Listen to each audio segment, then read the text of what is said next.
Hi everyone, this is Catherine, and I'm going to walk you through the exercises present in the Intro to Python notebooks.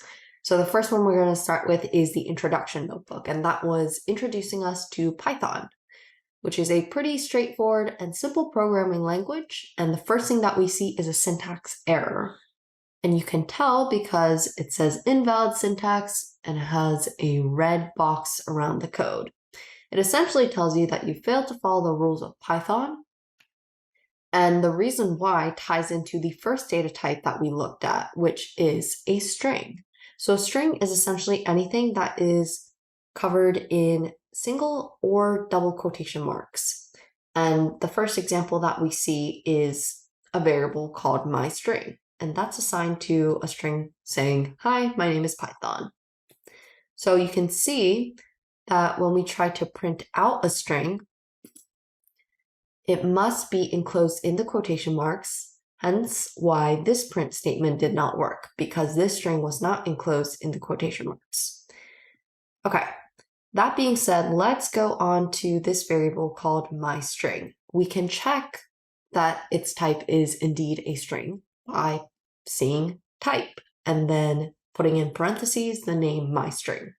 And we get str, which means string. All right. And then we can now check the length of the string by passing myString into the len command. And here we can see that it's 22 characters long. Now, what if I wanted to get the 22nd character of this string? Well, I tried passing 22 as the index to myString, and we can pass the index because a string is essentially an array of characters. But we get an index error here. And that's because Python is zero indexed. And what that means is that the first character of a string is going to correspond to the index 0. So in this case, we have the word Python and it has 6 characters, but the sixth character, n, corresponds to index 5. Once again, Python is zero indexed. This is why we have to pass the index 21 in order to get the period, which is the last character of the variable myString. All right, so then if we look at this check-in, the index of the first character in a string of any length is going to be 0.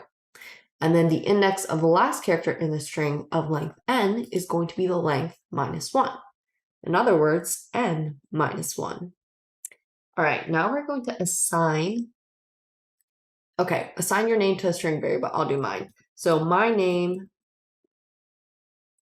equals Catherine. Okay, and now we want to print out the middle character, and that is the E. What we're going to do is instead of manually counting up to the index, I'm going to take my name, put those brackets to indicate that we want to get a single character. But you'll see in the next notebook that sometimes you can actually take slices and get more characters or more numbers from an array. But in this case, we're going to do lang, my name, and then divide by 2.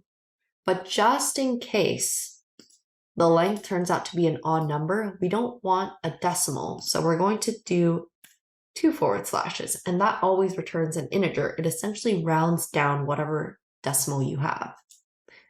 All right, we run that, and we get an E, which is the middle character.